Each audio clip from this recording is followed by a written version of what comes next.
সবাইকে স্বাগত জানাচ্ছি। আমি ফিরোজ তোহা। শুরুতেই সংবাদ শিরোনাম জানিয়ে দেব এই মুহূর্তে হাতে পাওয়া সর্বশেষ গুরুত্বপূর্ণ আপডেট বাংলা সংবাদ। শুরুতেই থাকছে দীর্ঘ 7 বছর পর খালেদা জিয়ার সঙ্গে বিদেশি কূটনৈতিকের বৈঠক। বুধবার রাত 8:30টার দিকে গুলশানে বেগম খালেদা জিয়ার বাসভবন ফিরোজায় আসেন ব্রিটিশ রাষ্ট্রদূত সারা কুক। বিএনপির পক্ষ থেকে জানানো হয়, খালেদা জিয়ার স্বাস্থ্যের অবস্থা জানতেই এসেছিলেন সারা কুক। সাবেক 3বারের প্রধানমন্ত্রী ও রাজনৈতিক ব্যক্তিত্ব হওয়ায় দেশের বর্তমান পরিস্থিতি এবং আগামী নির্বাচন নিয়েও বৈঠকে আলোচনা হয়েছে। এবারে জানাবো, মিরপুরের সাবেক প্রধান শিক্ষক রশিদাকে প্রকাশ্যে চপেটাঘাত ও হেনস্থা করার অভিযোগ উঠেছে পল্লবী থানা বিএনপি নেতা গোলাম মোস্তফার বিরুদ্ধে। 29 আগস্ট পল্লবীর 12 নম্বর মুসলিম বাজারের প্রধান সড়কে এ ঘটনাটি ঘটে। রশিদ উত্তর কালশী স্কুলের সাবেক প্রধান শিক্ষক। এ ঘটনার দুটি ভিডিও ফুটেজ ইতিমধ্যেই ভাইরাল হয়েছে। জানাবো, তাপসকে পেটাতে চেয়েছিলেন অভিনেত্রী অরুণা বিশ্বাস। বৈষম্য বিরোধী আন্দোলনে দেশ যখন উত্তাল, তখন আওয়ামীপন্থী কিছু শোবিজ তারকা সরাসরি ছাত্র জনতার বিরুদ্ধে অবস্থান নিয়েছিলেন। যেসব তারকারা আন্দোলনের সমর্থন দিচ্ছিলেন তাদের নিয়ে কটু মন্তব্যের পসরা সাজিয়ে বসেছিলেন তারা। সম্প্রতি আলো আসবেই নামের একটি হোয়াটসঅ্যাপ গ্রুপের বেশ কিছু স্ক্রিনশট সামাজিক মাধ্যমে ফাঁস হবার পর সেসব শিল্পীদের মুখোশ উন্মোচন হয়। এদিকে ভারতীয় আধিপত্যবাদের বিরুদ্ধে জাবিতে মশাল মিছিল। সীমান্তে শিশু হত্যা, ভারতীয় আধিপত্যবাদের বিরুদ্ধে প্রতিবাদ জানিয়ে মশাল মিছিল করেছে জাহাঙ্গীরনগর বিশ্ববিদ্যালয়ের শিক্ষার্থীরা। বুধবার সন্ধ্যা 7:30টায় আধিপত্যবাদ বিরোধী মঞ্চ এর ব্যানারে বিশ্ববিদ্যালয় শহীদ মিনার এলাকা থেকে মশাল মিছিলটি শুরু হয়ে ট্রান্সপোর্ট চত্বর হয়ে শহীদ বটতলায় এসে সংক্ষিপ্ত সমাবেশের মাধ্যমে শেষ হয়। জানিয়ে দেব, পদত্যাগ করছেন হাবিবুল আউয়াল নেতৃত্বাধীন ইসি। পদত্যাগের সিদ্ধান্ত নিয়েছেন কাজী হাবিবুল আউয়ালের নেতৃত্বাধীন 5 সদস্যের নির্বাচন কমিশন। সরকারের বিভিন্ন মহলে যোগাযোগের চেষ্টা করে ব্যর্থ হয়ে বৃহস্পতিবার দুপুর 12টায় সাংবাদিকদের ডেকেছেন সৌজন্য বিনিময়ের জন্য। এবং সর্বশেষ জানাবো আন্তর্জাতিক সংবাদ। ইসরায়েলের ফিলিস্তিনি নির্মূল কৌশল, জাতিসংঘের সতর্কবার্তা। ইসরায়েলের চলমান আগ্রাসনের কারণে পশ্চিম তীরে ও গাজার মতো বিপর্যয়ের পুনরাবৃত্তি ঘটতে পারে বলে গুরুতরভাবে সতর্ক করে দিয়েছেন জাতিসংঘের একজন কর্মকর্তা। অধিকৃত ফিলিস্তিনি ভূখণ্ডে মানবাধিকার পরিস্থিতি নিয়ে জাতিসংঘের বিশেষ প্রতিবেদক ফ্রান্সেসকা আলবানিজি মঙ্গলবার এই সতর্কবার্তা দেন। ইসরায়েলের চলমান আগ্রাসনে গভীর উদ্বেগ প্রকাশ করে তিনি বলেন, গাজার সহিংস সংঘাত পশ্চিম তীরে ছড়িয়ে পড়ার ঝুঁকি রয়েছে, যা ইতিমধ্যে ইসরায়েলি দখলে থাকা ভূখণ্ডে ফিলিস্তিনিদের জন্য পরিস্থিতি আরও কঠিন করে তুলবে। এতক্ষণ শিরোনাম শুনছিলেন, এবার বিস্তারিত। প্রিয় দর্শক, আপনি যদি এই চ্যানেলে নতুন হয়ে থাকেন, ভিডিওটি দেখতে দেখতে চ্যানেলটি সাবস্ক্রাইব করে আমাদের সঙ্গেই থাকুন। আর এই ভিডিও সম্পর্কে আপনি আপনার মূল্যবান মতামতটি কমেন্ট বক্সে জানিয়ে দিন। আর হ্যাঁ প্রিয় দর্শক, জানিয়ে দিন ভিডিওটি কোথা থেকে দেখছেন। 7 বছর পর খালেদা জিয়ার সঙ্গে বিদেশি কূটনৈতিকের বৈঠক। দীর্ঘ প্রায় 7 বছর পর বিদেশি কূটনৈতিকের সঙ্গে বৈঠক করেছেন বিএনপি চেয়ারপারসন বেগম খালেদা জিয়া। বুধবার রাত 8টার দিকে গুলশানে বেগম খালেদা জিয়ার বাসভবন ফিরোজায় আসেন ব্রিটিশ রাষ্ট্রদূত সারা কুক। বিএনপির পক্ষ থেকে জানানো হয়, খালেদা জিয়ার স্বাস্থ্যের অবস্থা জানতেই এসেছিলেন সারা কুক। সাবেক 3বারের প্রধানমন্ত্রী ও রাজনৈতিক ব্যক্তিত্ব হওয়ায় দেশের বর্তমান পরিস্থিতি ও আগামী নির্বাচন নিয়ে বৈঠকে আলোচনা হয়েছে। বিএনপির একটি সূত্র বলছে, খালেদা জিয়ার উন্নত চিকিৎসার জন্য লন্ডনে যেতে পারেন, কারণ সেখানে তার বড় ছেলে বিএনপির ভারপ্রাপ্ত চেয়ারম্যান তারেক রহমানের পরিবার ও আরাফাত রহমান কোকোর পরিবার থাকেন। বৈঠকে বিএনপির স্থায়ী কমিটির সদস্য আমির খসরু মাহমুদ চৌধুরী ও অধ্যাপক ডা এজেডএম জাহিদ হোসেন, চেয়ারপারসনের মেডিকেল বোর্ডের চিকিৎসক অধ্যাপক শাহাবুদ্দিন তালুকদার, অধ্যাপক ডা FM সিদ্দিকী এবং special assistant to the chairperson foreign affairs advisory কমিটির সদস্য তাবিত আউয়াল উপস্থিত ছিলেন। মিরপুরের শিক্ষককে প্রকাশ্যে চপেটাঘাত বিএনপি নেতার। মিরপুরের সাবেক প্রধান শিক্ষক রশিদাকে প্রকাশ্যে চপেটাঘাত এবং হেনস্থা করার অভিযোগ উঠেছে পল্লবী থানা বিএনপি নেতা গোলাম মোস্তফার বিরুদ্ধে। 29 আগস্ট পল্লবীর 12 নম্বর মুসলিম বাজারের প্রধান সড়কে এ ঘটনাটি ঘটে।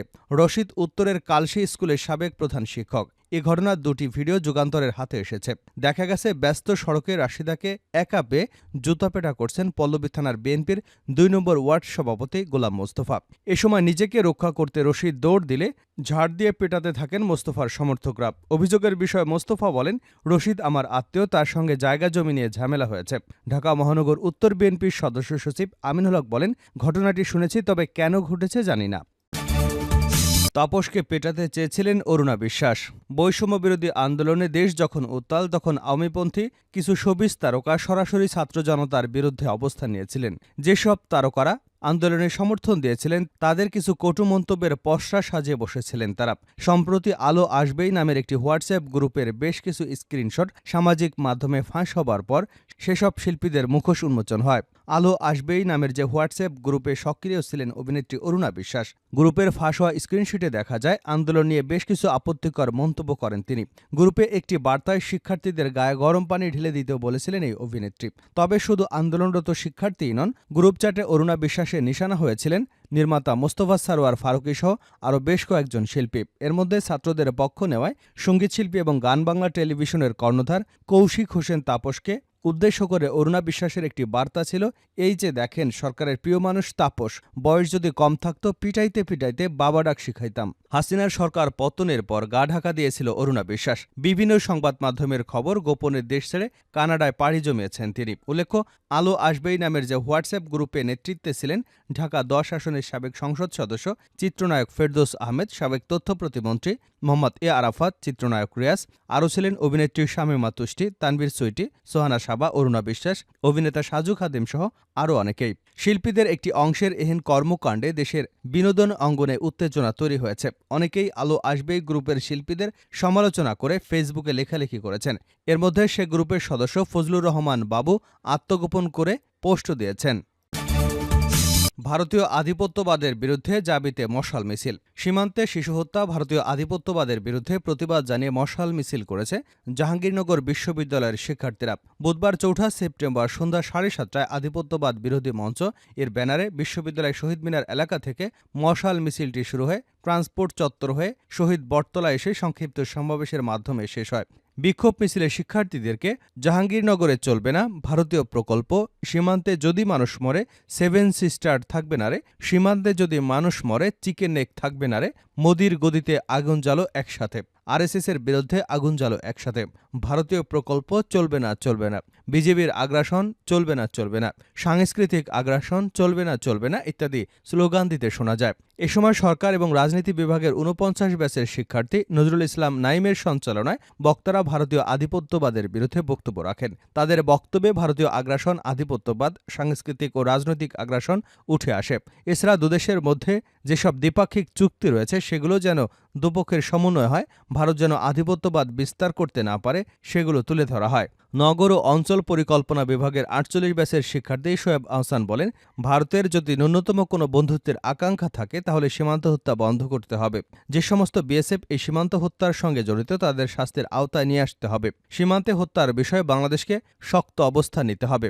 আহসান হাবিব বলেন, মধ্যপ্রাচ্যের একটি বিস্ফোরা রাষ্ট্র ইসরায়েলের মতো উপমহাদেশের বিস্ফোরা রাষ্ট্র হল ভারত। আমাদের দেশে 15 বছর যে আওয়ামী রেজিম চলছিল তারা এখনও সীমান্ত হত্যার বিচার চায়নি।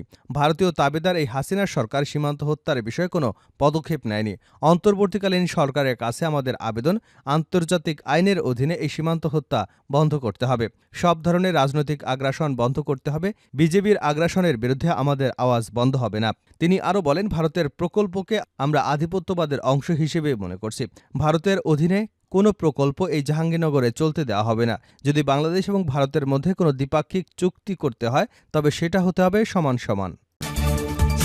শেষ করছে আন্তর্জাতিক সংবাদ দিয়ে ইসরায়েলের ফিলিস্তিনি নির্মূল কৌশল জাতিসংঘের সতর্কবার্তা। ইসরায়েলের চলমান আগ্রাসনের কারণে পশ্চিম তীরেও গাজার মতো বিপর্যয়ের পুনরাবৃত্তি ঘটতে পারে বলে গুরুতরভাবে সতর্ক করে দিয়েছেন জাতিসংঘের একজন কর্মকর্তা। অধিকৃত ফিলিস্তিনি ভূখণ্ডে মানবাধিকার পরিস্থিতি নিয়ে জাতিসংঘের বিশেষ প্রতিবেদক ফ্রান্সেসকা আলবানিস মঙ্গলবার এই সতর্কবার্তা দেন।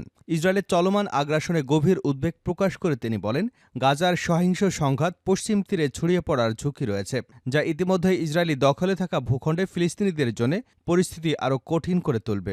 আলবানিস বলেন, ইসরায়েলের গণহত্যামূলক সহিংস গাজা থেকে বেরিয়ে অধিকৃত ফিলিস্তিনি ভূখণ্ডের অন্যান্য অংশেও ছড়িয়ে পড়ার ঝুঁকি রয়েছে, আর এই পরিস্থিতি সৃষ্টি করা ইসরায়েল একটি বৃহত্তর কৌশলের অংশ। তিনি বলেন, দখলদার ও যুদ্ধবাজ ইসরায়েল একই সঙ্গে গাজা এবং পশ্চিম তীরকে লক্ষ্যবস্তু বানাচ্ছে, যা একটি সামগ্রিক নির্মূলকরণ, প্রতিস্থাপন এবং আঞ্চলিক সম্প্রসারণ প্রক্রিয়ার অংশ। এ বিষয়ে আন্তর্জাতিক সম্প্রদায়কে সতর্ক করে আলবানিস বলেন, এ বিষয়ে আন্তর্জাতিক সম্প্রদায় ইসরায়েলকে দীর্ঘদিন ধরে ছাড় দিয়ে আসছে, যার প্রেক্ষিতে ইসরায়েল অধিকৃত ভূখণ্ডকে ফিলিস্তিন মুক্ত করতে সক্ষম হয়েছে।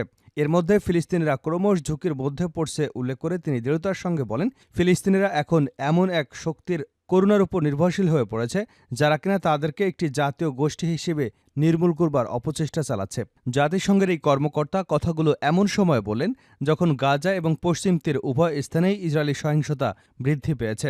অবরুদ্ধ গাজা উপত্যকায় ৭ অক্টোবর শুরু হওয়া ইসরায়েলি আগ্রাসনের পর থেকে এ পর্যন্ত প্রায় ৪১,০০০ ফিলিস্তিনি নিহত হয়েছেন, যাদের বেশিরভাগই নারী ও শিশু। একই সময় ইসরায়েলি সামরিক অভিযান পশ্চিম তীরেও শত শত ফিলিস্তিনির মৃত্যু এবং যা সংঘাতের ক্রমবর্ধমান মৃত্যুহারকে আরও বাড়িয়ে তুলেছে।